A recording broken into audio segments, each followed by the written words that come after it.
Kawan ada mulai puasa hari ini belum? Kalau hari ini saya belum, Pak. Kemungkinan besok, Pak. Gimana? Apa yang mau bahas? Jadi, Pak, yang pertama itu kami mau nanya dulu untuk biodatanya Bapak. Nama Bapak siapa ya, Pak? Nama lengkapnya. Oh, bentar. Nanti saya kirimlah scan apa KTP saya. Oh, boleh, Pak, boleh. Jadi langsung aja ya, Pak, ke pertanyaan-pertanyaannya dari kami ya, Pak. Iya. Berapa orang kalian? Kami cuma 4 orang, Pak. 4 orangnya. Iya, Pak. Jadi langsung aja kepada Asima untuk mengajukan pertanyaan yang pertama. Baik, halo selamat pagi Pak. Perkenalkan nama saya Asima Lumbantoruan dari Universitas Negeri Medan, Prodi Pendidikan Antropologi.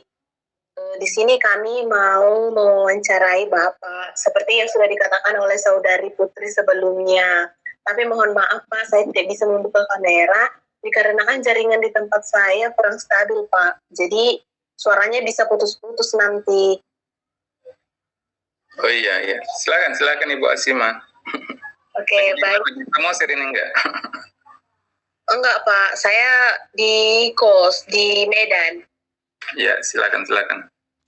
Jadi untuk langsung saja ya Pak, untuk pertanyaan yang pertama itu sebenarnya sejarah tentang terbentuknya agama Partanin itu seperti apa ya Pak?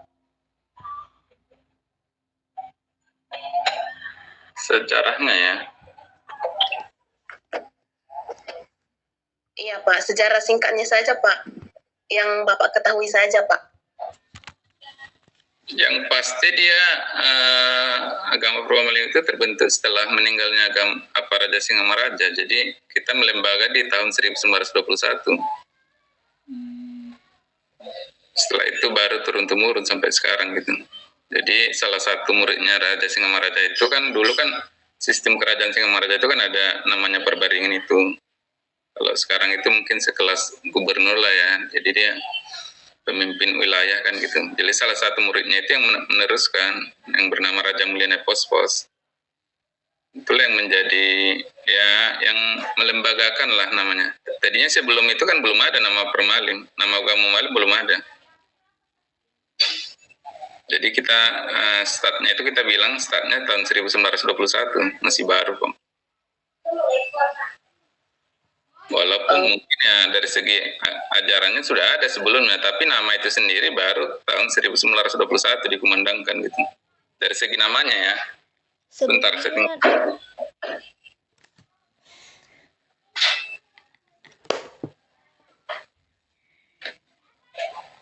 Iya. Sebelumnya nama agamanya apa Pak? Sebelum Parmalim gitu Pak? Sebelumnya justru tidak ada, ya mengalir begitu saja tanpa ada nama gitu kan. Artinya gini, kalau teman-teman kan belajar antropologi, kalau dia dalam keadaan homogen, tidak ada nama loh. Artinya kalau kita semua di muka bumi makhluk hidupnya hanya manusia, kita nggak tahu bahwa kita manusia, tapi begitu kita ketemu hewan yang lain, oh kita ternyata manusia berbeda sama yang lain gitu. Dalam keadaan yang homogen tadinya itu, homogen ya kan, masyarakat Batak tadinya kan homogen, hanya percaya kepada sang pencipta yang dinamakan dalam bahasa Batak itu mulai jadi Nabolon kan gitu. Kepercayaan lain sebelum mulai jadi Nabolon tidak ada kan gitu. Jadi tidak tahu menyebut kepercayaan dia apa kan gitu. Oh iya Pak, iya. Pak maksudnya kan, jadi keadaan homogen itu tidak tahu jadinya dia siapa kan gitu, karena tidak ada pembanding. Yang kita tahu hitam dan putih itu setelah kita sandingkan kan. Tapi begitu dunia ini semua misalnya putih, kita nggak tahu gitu bahwa itu putih gitu. Tapi begitu masuk warna-warna lain, agama lain masuk kan gitu kan. Ada namanya ya agama-agama yang datang lah ke Sumatera Utara khususnya. Oh ini ternyata ini ternyata ini. Oh jadi kita apa namanya kan gitu. Sehingga disebutlah namanya Permalim karena memang ajarannya itu dari kata dasarnya malim gitu. Malim itu artinya ya ini mencoba menahan diri lah apa namanya, menahan dari nafsu, hawa nafsu dan lain sebagainya gitu. Jadi gitu. Oke, baik. Terima kasih Pak atas penjelasannya. Terus, jadi kedudukan agama permalim ini di sekitar wilayah Bapak seperti apa ya Pak? Secara eksistensi ya, dalam keadaan sekarang ini yang sudah masyarakatnya sudah modern ya, sudah berpikiran maju, mungkin kalian nanti akan belajar fasenya apa namanya, sejarah peradaban manusia. Karena kebetulan kan basic saya di arsitektur ya. Jadi arsitektur itu ada namanya international style. Itu sekitar tahun 1900-an itu orang cenderung akan mendesain sama serupa semua gitu. Hal itu terjadi juga di semua sektor gitu, semua lini gitu. Karena itu adalah pengaruh dari kapitalisme gitu. Orang akan membuat sama gitu. Bangunan-bangunan di Eropa sama di Jakarta, di Medan semua sama gitu. Tapi setelah era modernisme itu ada namanya neomodernisme. Orang kembali kok kalau kita semua sama ternyata nggak ada enaknya gitu loh. Artinya kita mau wisata ke Samosir, ternyata apa yang kita lihat di Medan sama di Samosir sama, ternyata nggak ada ciri khasnya itu gitu loh. Jadi ada namanya sekarang era fenomenologi sekarang. Ternyata orang-orang sekarang udah paham ternyata yang lokalitas itu harus tetap ada gitu loh. Jadi secara eksistensi kita memang sekarang sedang jadi rebutan lah, maksudnya dari rebutan, maksudnya jadi sedang perhatian di era neomodernisme ini sekarang. Tadinya kan orang berpikir kita akan seragamkan semua kan gitu, berpikir akan seragamkan, termasuk dalam mode apa yang terjadi di Amerika kita tiru di Indonesia. Apa gaya bicara di sana seperti ini, musik di sana kita samakan di sini. Demikian juga dengan agama kan gitu. Jadi kalau agama ini semua nanti sama, ternyata nggak asik juga ternyata gitu. Menurut pemikiran para filsuf kan gitu. Sehingga khususnya antropologi pasti itu akan sangat paham gitu. Ternyata manusia ini bersifat uniqueness kan. Demikian juga ternyata agamanya kan gitu. Jadi memang era neomodernisme ini kita banyak di apa lah namanya, diperbincangkan lah, boleh dikatakan banyak diperbincangkan. Bahkan kita hampir tiap minggu menerima kehadiran dari para mahasiswa. Jadi tadinya agama permalim hanya dikunjungi oleh mahasiswa dari mahasiswa calon pendeta. Sekarang justru kita banyak dikunjungi dari IAIN, dari berbagai jurusan jadinya. Karena memang yang namanya kehidupan manusia itu nggak bisa satu faktor aja kan. Mungkin kalian udah belajar lah yang namanya antropologi itu, yang culture itu kan ada 7 unsurnya kan gitu, yang saling berkaitan kan gitu. Jadi memang salah satu karena kita dianggap fenomenologi ya namanya ya. Dalam fenomenologi itu ada bahwasanya manusia itu tidak sama gitu, berbeda gitu. Termasuk juga salah satu yang membedakan itu adalah agamanya kan gitu. Ya mohon maaf, ada agama di sana mungkin kitabnya sama tapi pelaksananya berbeda di antara Sumatera Barat, di Padang dan dan sebagainya gitu.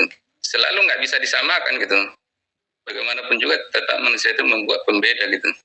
Itulah eksistensi kita jadinya sekarang banyak jadi sorotan lah kan, dari pemerintah juga, dari lembaga masyarakat juga, dari kalangan akademis lah seperti teman-teman di sini kan semua gitu. Jadi mungkin itulah eksistensi kita itu sekarang gitu. Oke, baik. Terima kasih Pak untuk penjelasannya. Selanjutnya saya serahkan kepada penanya selanjutnya. Baik, terima kasih Saudari Asima. Sebelumnya selamat pagi Pak. Perkenalkan, nama saya Adila Anastasia Sibuan. Di sini saya izin bertanya kepada Bapak, bagaimana respon warga sekitar terhadap agama permalim itu sendiri, Pak? Ya, terima kasih Bu Adila ya, Bu Asibon ya, mungkin dari Tapsel ya. Jadi gini, seperti yang saya jelaskan tadi, mungkin ya saya kebetulan di arsitek ya. Sekarang orang lagi gandrung-gandrungnya, maksudnya lagi tren-trennya mengenal kembali ke etnik masing-masing gitulah. Jadi kami dianggap ini sebagai etnik, sesuatu yang langka mungkin, jadi sesuatu yang unik. Jadi namanya yang unik itu ya diperhatikan, dilihat gitu. Ya itu aja maksudnya. Gimana lah kalian kalau melihat sesuatu yang unik kan, mungkin dipoto, diwawancarai dan lain sebagainya, itu aja. Baik, terima kasih Pak atas jawabannya. Selanjutnya, seperti apa tata cara ibadah agama Parmalim itu? Apakah sama seperti agama lain atau ada perbedaan, Pak? Tata ibadah agama lain kebetulan saya nggak tahu kan gitu. Jadi saya nggak bisa membedakan gitu. Tapi kami beribadah setiap hari Sabtu. Nanti pukul jam 11 sampai jam 12 lah gitu, 1,5 jam kurang lebih gitu. Jadi yang pertama itu kita kalau tata caranya secara teknisnya dia nanti kan kita ada namanya tempat peribadatan namanya Balai Parsaktian. Itu kalau di Medan ini di Jalan Air Bersih. Boleh juga teman-teman berkunjung ke sana. Jadi bangunan kita atau tempat peribadatan kita namanya Balai Parsaktian. Jadi biasanya bangunan kita itu berbentuk bujur sangkar, kotak gitu. Jadi kita pada saat melakukan ibadah itu nanti kita duduknya secara lesehan, yang kita dibedakan ya tempat duduknya, yang ibu atau yang perempuan sebelah kanan, nanti yang bapak-bapak atau laki-laki sebelah kiri gitu. Nanti satu orang memimpin di depan untuk berdoa gitu.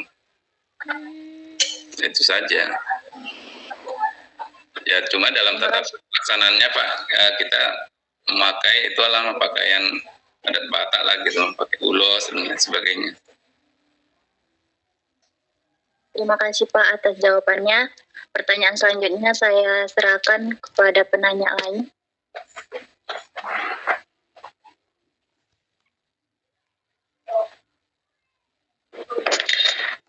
Baik Pak, perkenalkan nama saya Elia Banuria. Nah, adapun yang ingin saya tanyakan kepada Bapak yaitu menurut Bapak itu bagaimana kira-kira maksudnya berapa banyak jumlah penduduk di daerah Bapak yang menganut agama Parmalim, Pak? Saya kan tinggal di ini, kalau secara kecamatan mungkin saya di kecamatan kami ini hanya satu ya, tapi kalau di kota Medan sekitar 100 kakak gitu. Karena kita nggak banyak kan, yang Parmalim mungkin nggak banyak.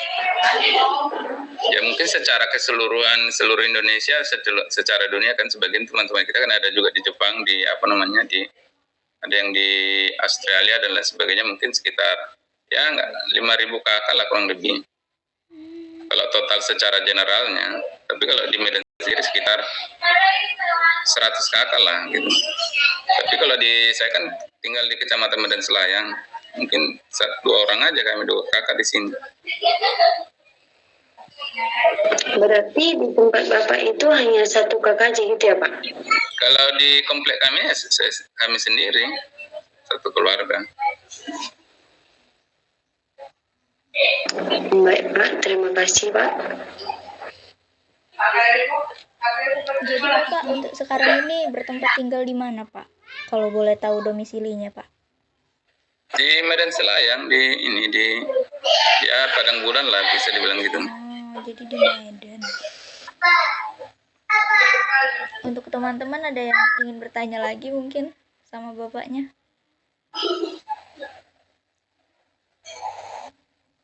Kemungkinan udah nggak ada lagi Pak pertanyaannya. Oke, terima kasih kalau memang udah. Sebenarnya udah itu aja Pak. Terima kasih Pak atas waktu yang udah Bapak luangkan. Jadi kami juga bisa terbantu untuk mengerjakan tugas kami Pak. Siap, ya. Jadi kalau data-data boleh nanti kalian minta ini scan KTP saya kirim jadi narasumbernya boleh. Atau Bapak ada nggak kayak entah foto kegiatan pas lagi ibadah gitu Pak? Jadi kami ya you searching di Google aja kan banyak itu. Oh. Ini kan Parmalim bukan barang yang 1 tahun ini gitu loh, udah banyak orang, artinya kalian ya mungkin yang sekian ribu kali kan itu. Cuma mungkin yang perlu Anda ketahui, Parmalim itu banyak juga itunya banyak kategorinya juga gitu loh maksudnya. Artinya banyak apa juga namanya, banyak cabang lah gitu. Ya mungkin supaya paham juga teman-teman semua, ada perbedaan-perbedaan nanti gitu. Saya sih nggak mengatakan ini salah, ini benar gitu loh. Tapi tidak bisa digeneralisir juga gitu loh. Ada orang-orang Batak yang menyatakan dia permalim gitu, tetapi tata caranya berbeda dari kami kan gitu. Itu aja sih yang perlu diapain. Jadi ada banyak macamnya gitu ya Pak? Banyak aliran, karena tadinya kan di masyarakat Batak itu yang budaya tulis sudah ada, aksara Batak sudah ada, cuma lebih kuat aksara lisannya gitu. Jadi pada saat dia penyebaran agama itu, karena dia lisan itu, yang namanya lisan itu kan multi tafsir, ada terlewatkan, ada ditambahkan kan gitu. Kemampuan daya mengingat manusia itu kan berbeda-beda. Itu nanti teman-teman pasti lebih paham kan. Dengan adanya multi tafsir tadi, diinterpretasi mungkin 3 generasi sudah berbeda jadinya. Tadinya perbedaannya satu kata, bisa berbeda jadi satu kalimat. Gitu dia. Oke. Baik Pak, Senang bertemu dengan Anda, semangat belajarnya ya. baik Pak. Kalian siapa dosennya? Siapa masih ngajar ya? Prof Bung Aran ya? Enggak? Kami Pak untuk mata kuliah ini dosennya Bu Ros Ramadana Pak, Bunda Dana. Ya, saya kurang kenal juga sih.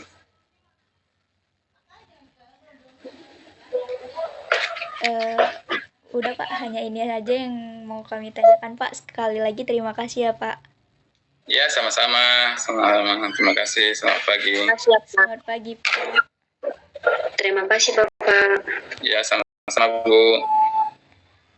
Bu, aduh kami nggak ibu-ibu Pak. Ya, kalau perempuan kan dipanggil kan bakal jadi ibu juga. Oke, saya tinggal ya. Makasih semuanya. Baik Pak, terima kasih Pak. Terima kasih Bapak.